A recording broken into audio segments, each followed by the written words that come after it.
The DoD Metadata Registry, or MDR, version 7.5.0.2 now includes support for access control policies. In this session, I'll be showing you how to submit your access control policy files into the MDR using the submission wizard. There are a few preliminary things that will need to be in place before we can get started. First, you'll need to have an approved MDR account. Here, I've already logged into my MDR account, so we're ready to get started on the next step. The access control policy files will most likely require restricted distribution markings according to some distribution statement. In the MDR, Controlled Unclassified Information, or CUI metadata, can be submitted and stored in a CUI-enabled governance namespace.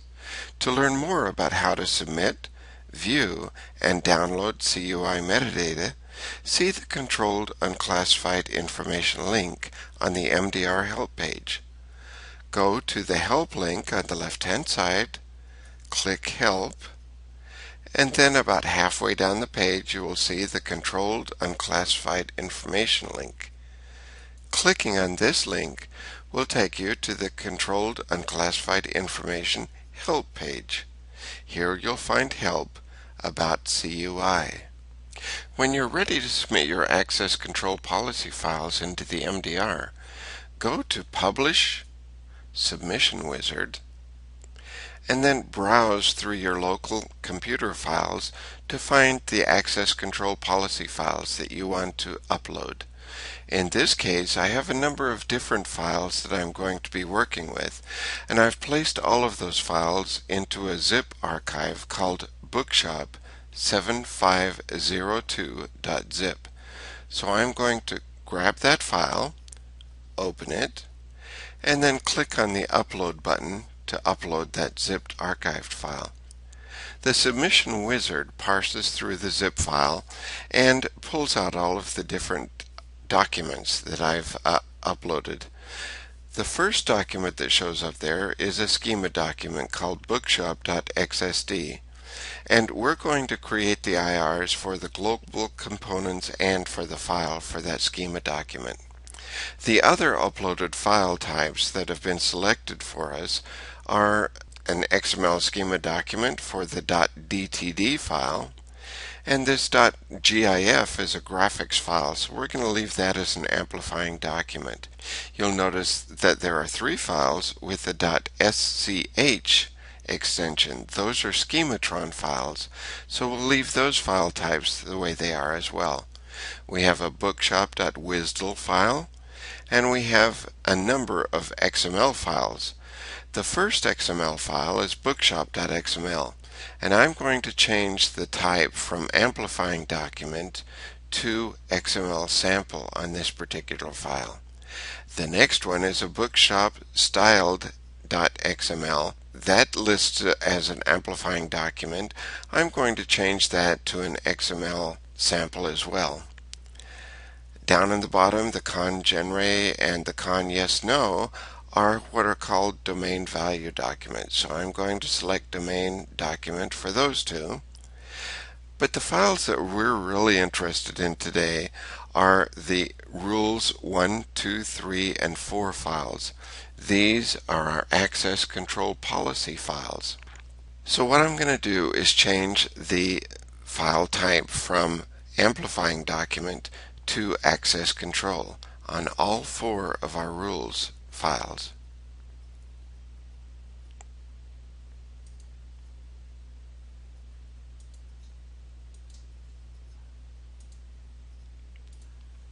So now you'll notice that all 4 of those rule files are set for a type of access control policy. Next, we'll scroll down and click on the Next button. And now we're ready to add security markings in the submission wizard. In our case, I'm going to apply the same markings to all files. And for all of our files, I'm going to leave it at the default of distribution statement A. I'll click the Next button, And now you'll notice that all of our files are marked with distribution statement A.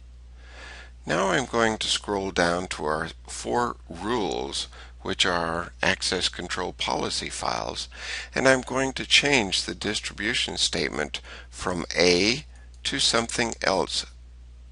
In the case of rule number 1, I'll change that to distribution statement B. And I'm going to mark the reason for that is it's a proprietary information. I'll need to add in the controlling office and the date of the determination.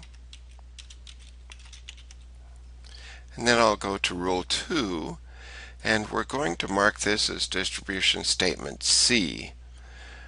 The reason for that marking: critical technology, controlling office again,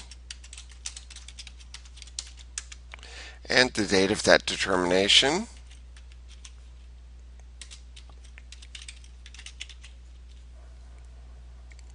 Scrolling down again, rule 3, let's make this one distribution statement D. And this time I'm going to say for administrative or operational use is the reason for the marking.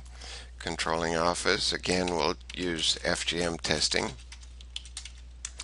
Date of determination, I keep saying 25, let's make that 26. And lastly, our rule number 4, we're going to select distribution statement E.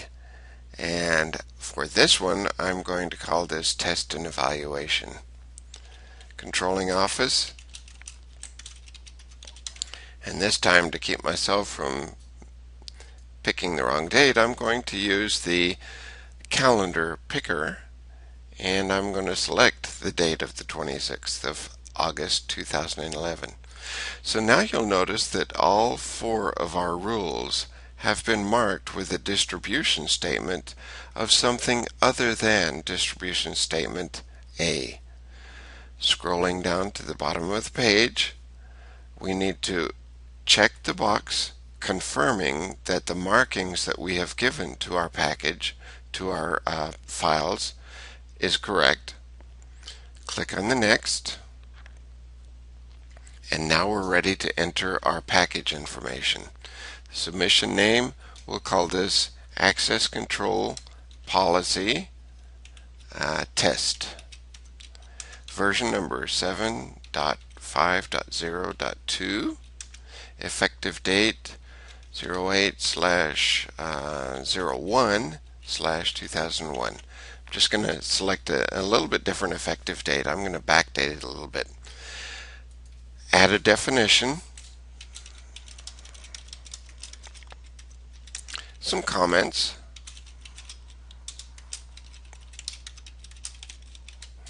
and a namespace.